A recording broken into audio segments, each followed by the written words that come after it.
So students, we were discussing the lesson nationalism in India up to 1920, non-cooperation movement.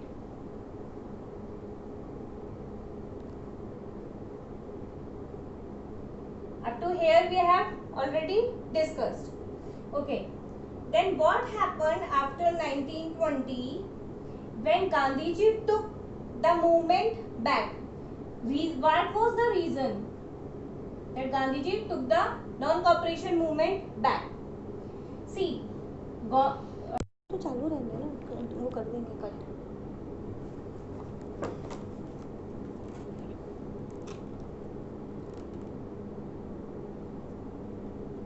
करा तूने एक बार on कर दो, उनसे पूछे साफ दिख गया क्या? करा?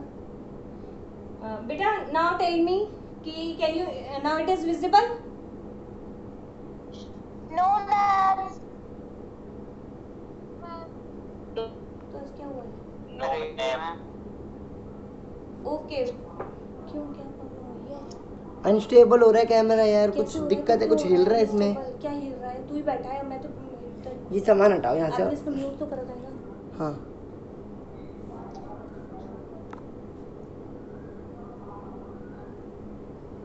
Now आप ठीक है बेटा? Yes, ma'am. ओके ठीक है, तो अब स्टार्ट करते हैं. आप Yes, बीच में ma'am. मत बोलना और आप अपना उसको नोट डाउन कर लेना अगर कोई प्रॉब्लम है. अगर कुछ क्लास में प्रॉब्लम आ रही है तो फिर आप एक बार वीडियो भी पूरा देख लेना, ठीक है? So let us start. We were discussing the lesson nationalism in India. Okay, up to 1920 we have seen non cooperation movement.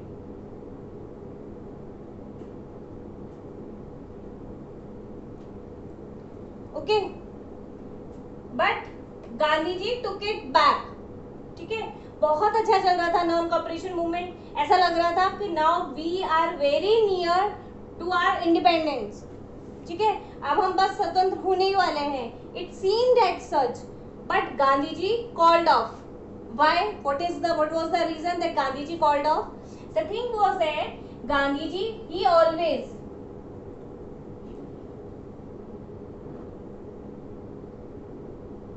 what he always said, you have to be, whatever the path you follow, it should be non-violent.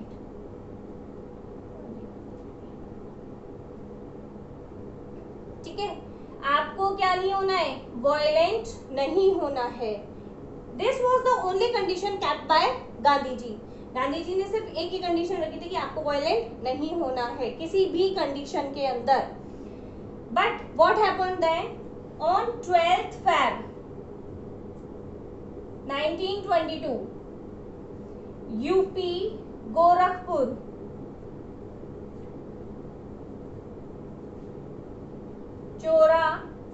Chori place. Where it is?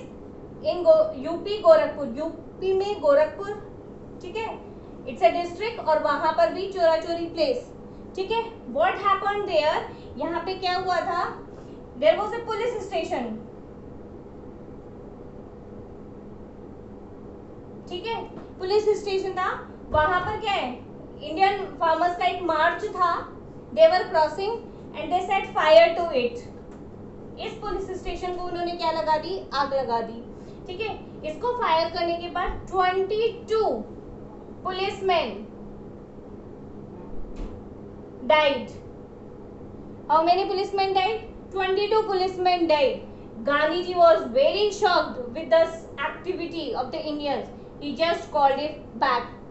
Many people just opposed Gandhiji at this time. कि why don't take this movement back? This movement is going very nice. Yes, इसको वापस मत लो. हम लोग बहुत ज़्यादा क्या है, हम लोग उस कंडीशन में आ चुके हैं कि अगर ये आपने इसको वापस ले लिया तो what the Britishers will do. अगर आप एक बार पीछे हो गए तो ब्रिटिशर्स क्या करेंगे? हमारे साथ अच्छा बिहेव नहीं करेंगे. ठीक है, तो क्या कहा था? इन बहुत सारे लोगों ने इसका अपोज किया. मेन, वीमेन, आपको पता है, स्टूडेंट्स ने, वीमेन्स ने, सबने इस कॉर्पोरेशन में पार्ट लिया था. तो क्या हुआ, सब लोगों ने गांधी जी को बोला कि नहीं, don't take, this is the very fine movement, कि आप इसको, बिल्कुल सही समय है ये, और मूवमेंट भी पूरे इंडिया में बहुत अच्छे से चल रहा है, don't take it back. But Gandhi ji stick to his words, he just said no, मैं ये मूवमेंट आगे नहीं चलाऊंगा। क्यों? क्योंकि देखो, गांधी जी के मन में एक डर था कि जो अभी वायलेंट हो गया है, कि हो सकता है अगर मैं इसको, इस वायलेंट को, इसको मैं भूल जाऊं या इसको छोड़ दूं, तो हो सकता है कि आगे आने वाले टाइम में इंडियंस या और भी कुछ लोग क्या हो रहा है, ज्यादा वायलेंट हो जाए। ठीक है, तो उन्होंने कहा कि नहीं, मुझे इस चीज को यही खत्म करना पड़ेगा। जो भी हमारी बात है, अगर हम बिना किसी वायलेंट हुए हम लोग इतना अच्छा कर रहे थे, ये मूवमेंट बहुत अच्छा चल रहा था, तो आपको वायलेंट होने की जरूरत ही कहाँ है।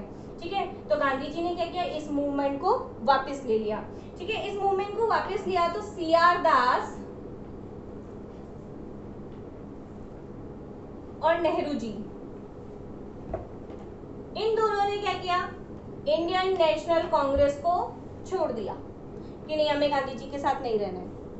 ठीक है, इन्होंने एक बात और कही, व्हाट ही सेड, कि गांधी जी, अगर ऐसा नहीं होना चाहिए ना कि गलती तो किसी एक ने करी, लेकिन आपने सजा पूरी इंडियंस को दी, सबको दी। एक तरह से ये पूरा देश इसमें था।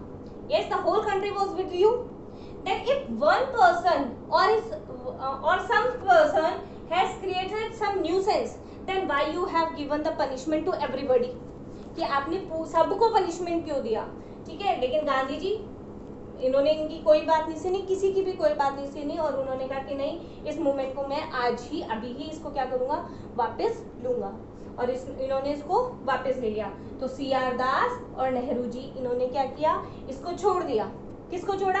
इंडियन नेशनल कांग्रेस को। और इन्होंने 1923 में इन दोनों ने मिलकर स्वराज पार्टी बनाई।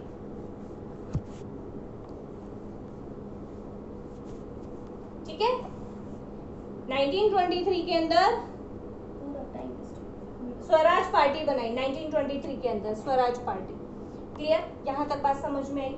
नाउ सी, ये समझ में आया कि इसको वापस क्यों लिया, इसको क्यों बनाया। उसके बाद 1923 के अंदर, 25 के अंदर, 1925 के अंदर देखो, आपको मैंने बताया था मॉडरेटर्स थे। ठीक है, मॉडरेटर्स क्या करते थे, अपनी बात को शांति से कहते थे। क्लियर? लेकिन कुछ लोग क्या थे, जिनको क्या था, रिबेलियस थे। वो ये कहते थे कि नहीं, अगर ब्रिटिशर्स हमारे साथ सही काम नहीं कर रहे तो हम भी उनके साथ क्या नहीं करेंगे, सही से नहीं रहेंगे। और वो कौन थे? रेडिकल्स। ठीक है, रेडिकल्स थे। ये हमेशा क्या करते थे, अपोज करते थे। इन्होंने क्या किया, 1925 के अंदर काकोरी, ये भी लखनऊ में है। ठीक है, ट्रेन वॉज पासिंग और उस ट्रेन के अंदर all government documents and treasury was there. ठीक है, बहुत सारा मनी था। ठीक है, वो इन्होंने क्या किया, राम प्रसाद बिस्मिल्ला,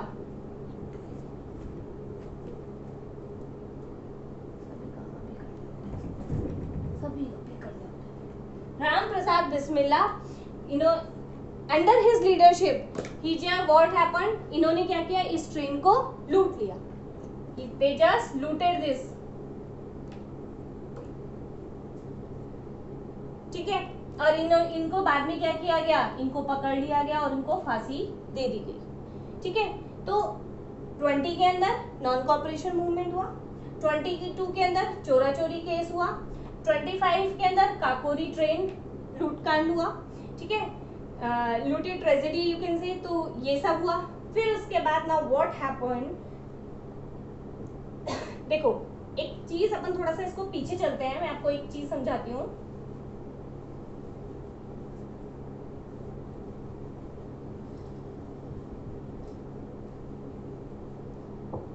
सी 1919 के अंदर in what was the major problems of the India के अंदर मेजर प्रॉब्लम हमारी थी क्या? Thing was that there was no powerful ruler.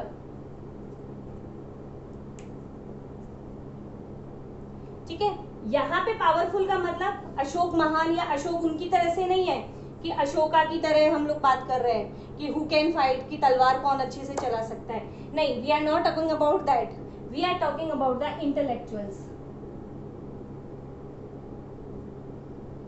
और इंटेलेक्चुअल्स मीन्स बुद्धिजीवी, means whose brain works very fast, very nicely, has the power of thinking, has the power to think of the future. Yes, तो बात ये थी कि हमारे पास ऐसा ruler नहीं था जो कि क्या हो, इंटेलेक्चुअल्स हो। क्लियर?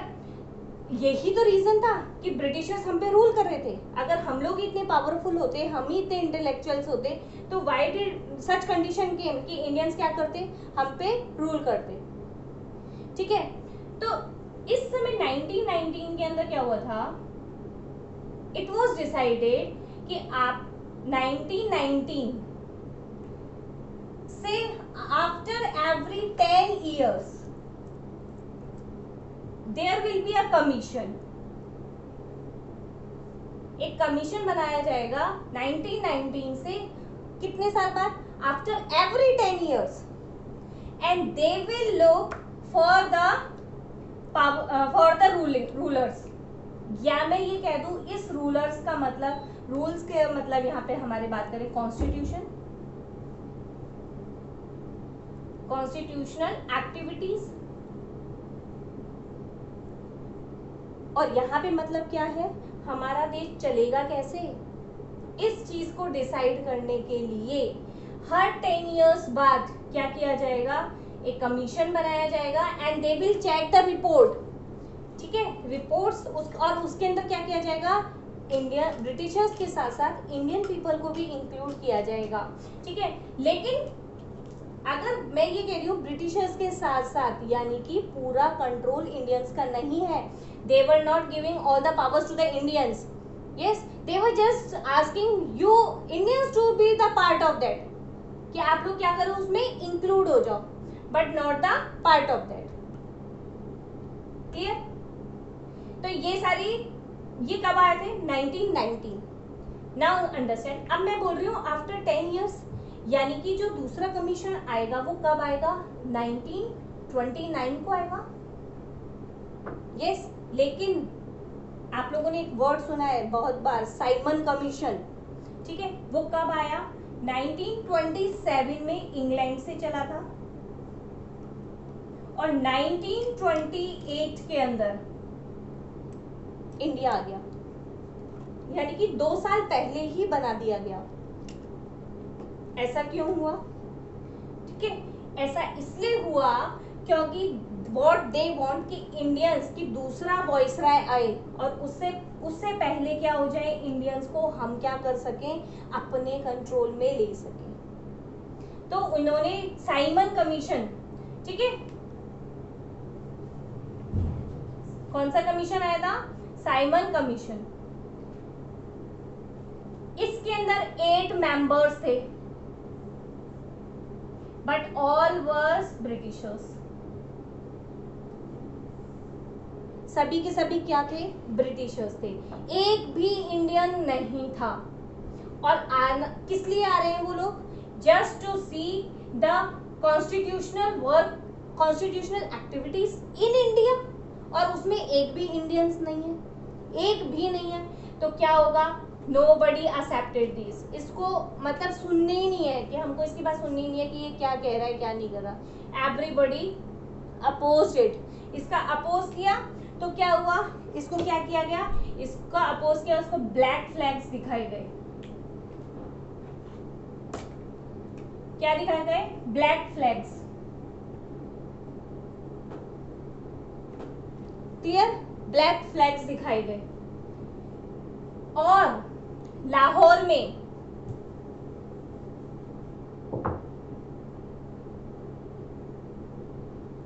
में भी डेफिनेटली पूरी इंडिया ने अपोज किया था। लाहौर में लाला लाजपत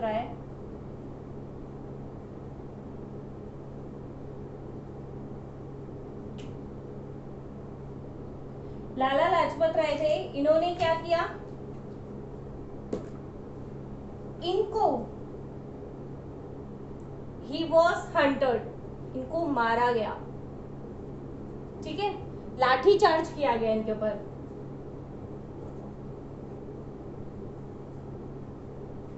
क्लियर? किसको?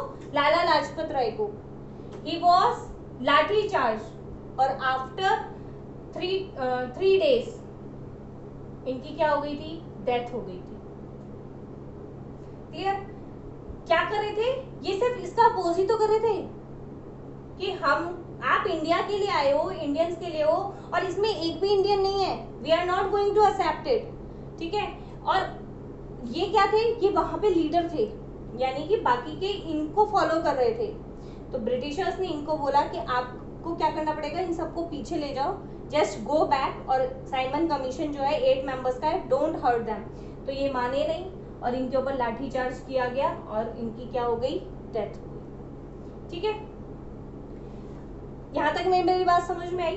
तो हम बात किसकी करें कि क्या बात कर रहे हैं हम लोग बात करें कॉन्स्टिट्यूशनल रूल्स, या अब इंडिया आगे चलेगा कैसे। क्लियर? तो 1928 के अंदर साइमन कमीशन आया, इसका सबने अपोज किया। अब बात आती है, इन ब्रिटिशर्स मानने को ही तैयार नहीं थे कोई भी चीज थी। वो लोग क्या कर रहे थे? अपने तरीके से चल रहे थे, ठीक है, अपने तरीके से सारे काम कर रहे थे। Gandhi ji he published a newspaper, that newspaper was known as young India.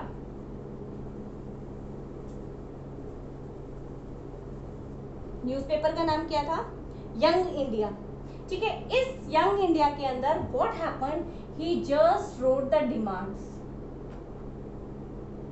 और कितनी डिमांड्स थी? 11।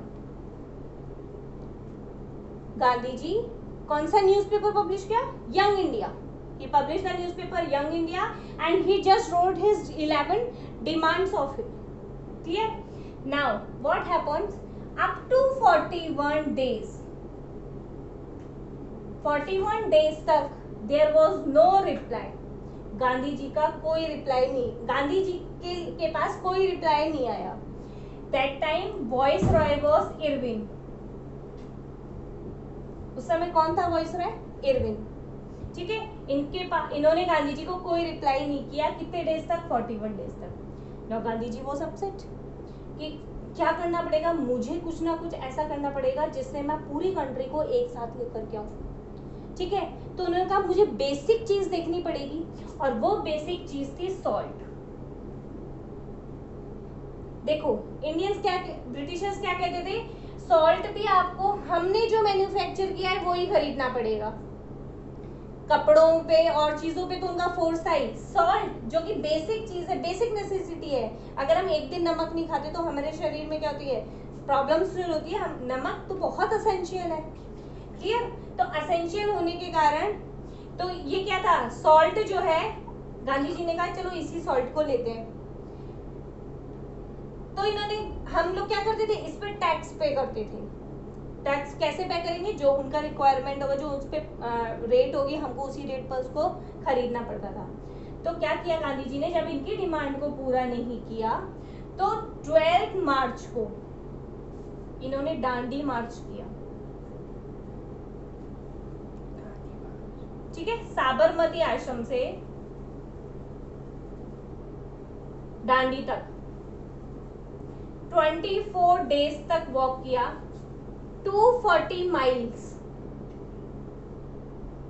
ठीक है, 10 miles approx 10 miles a day. ठीक है, और 5 अप्रैल को डांडी पहुंचे। And when did he break the law? 6 April. Law को क्या किया? ब्रेक किया। कब किया? 6 अप्रैल। How many followers there? जब इन्होंने साबरमती से स्टार्ट किया था तो 78 प्लस गांधी जी।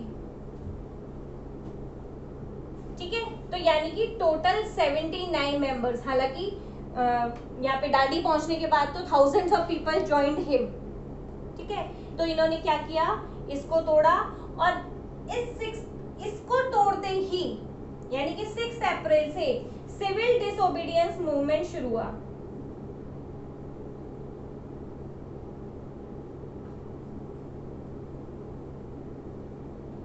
ठीक है। सिविल यानी सभ्यता से, ठीक है। आप लोग क्या है, सिविलियंस है ना, सभ्य लोग है ना। सिविल डिसओबीडियंस यानी कि डिसओबे करना, कहना नहीं मानना। मूवमेंट आंदोलन, ठीक है। वो मूवमेंट जो कि क्या है, हम लोग बिल्कुल नॉन कॉपरेशन की तरह है। बात वही है कि आपको वायलेंट नहीं होना है। The same demand was there, नाम ही चेंज है, बाकी का इसमें क्या है, सेम थिंग इज देयर, ठीक है। तो इरविन ने क्या किया, इनको कोई रिप्लाई नहीं किया, तो गांधी जी ने दांडी मार्च किया। और क्या हुआ, 12 मार्च से उन्होंने दांडी मार्च शुरू किया, साबरमती आश्रम से दांडी पहुंचे, 5 अप्रैल को पहुंचे, 6 अप्रैल को लॉ ब्रेक किया, और वही उसी समय से सिविल डिसोबीडियंस शुरू हुआ। क्लियर।